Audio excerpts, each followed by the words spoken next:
Привет, меня зовут Саша Капуста, это видео «Делаем буквы» на канале «Твой шрифтовый фетиш».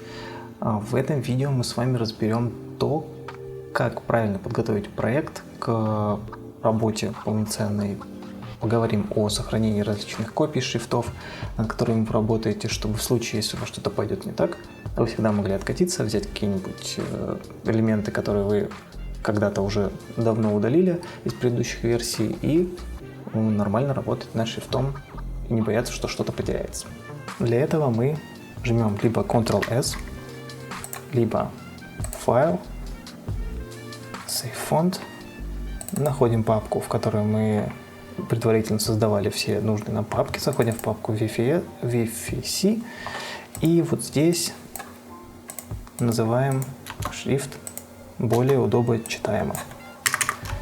Но, так как мы работаем над шрифтом не один день, по большому счету, не одну неделю и не месяц, это вполне может быть несколько месяцев, полгода, год, десятилетия, нам в идеале нужно сохранять все этапы создания шрифта. То есть возьмите себе за правило, за привычку, каждый день, когда вы садитесь за шрифт, вы создаете копию этого файла и переименовываете ее. Ну, то есть, предположим, я делаю этот шрифт в течение недели, но здесь мы это делаем в рамках дня. Поэтому я назову шрифт так. YFF, журнальная рубленая, 2022, потому что это старый год, 09, потому что сейчас сентябрь. И какое сегодня там число? 17. 17 сентября. То есть, когда я завтра открываю этот файл, прежде чем его открыть, я его дублирую и меняю 17 число на 18. Через неделю, когда я это делаю, соответственно, делаю точно так же. То есть, чем это полезно?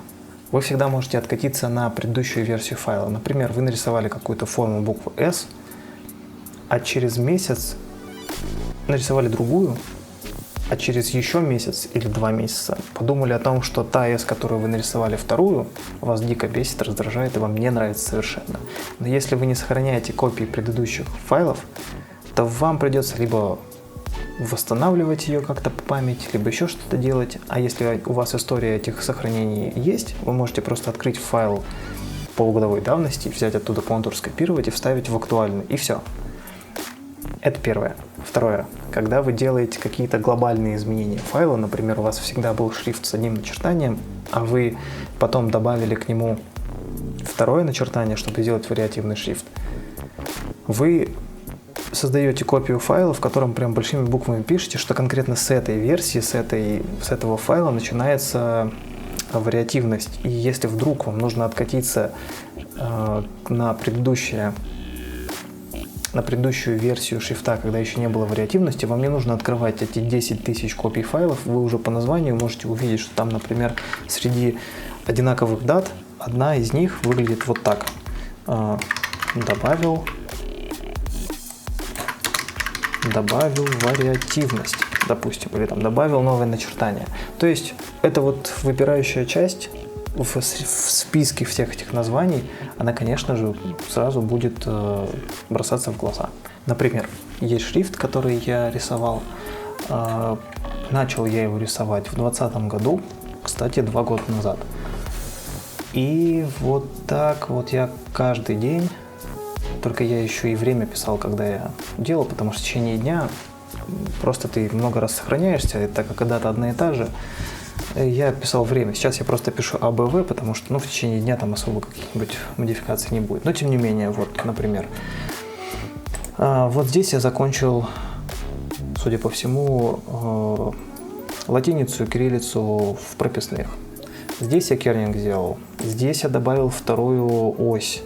И сделал шрифт не просто вдоль одной оси от тонкого к жирному, еще и добавил, скорее всего, утонченный вариант.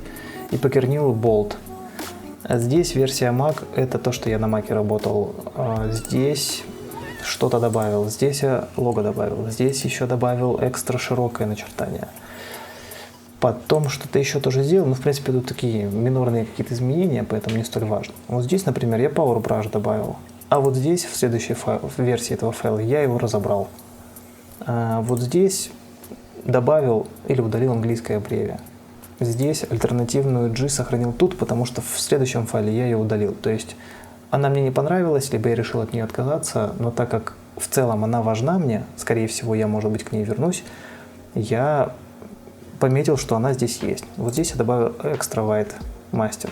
Здесь были какие-то проблемы с краткой ее, я их исправил и пометил, что здесь. А вот здесь NK21 говорит мне о том, что вот эта конкретная версия файла, я ее использовал для того, чтобы отправить этот файл на конкурс «Современный кириллица» 2021 года. Ну и в принципе вот после особо-то я ничего с этим шрифтом не делал, как видите. Но зато мы можем проследить историю создания шрифта, узнать, когда мы его начали делать, сколько дней мы над ним работали. То есть, если, грубо говоря, один файл это один день, то примерно мы 125 дней над этим файлом поработали. Он еще не доработан, соответственно, я его как год назад бросил, так и пока еще настроения у меня нету делать его. Но за это время я уже сделал еще десяток других, которые точно так же не доделал. Ну, не суть. Принцип вы поняли. Я могу через 2 года вернуться к нему и начать как будто я работал над ним вчера. Очень удобно. Соответственно, все шрифты у меня так.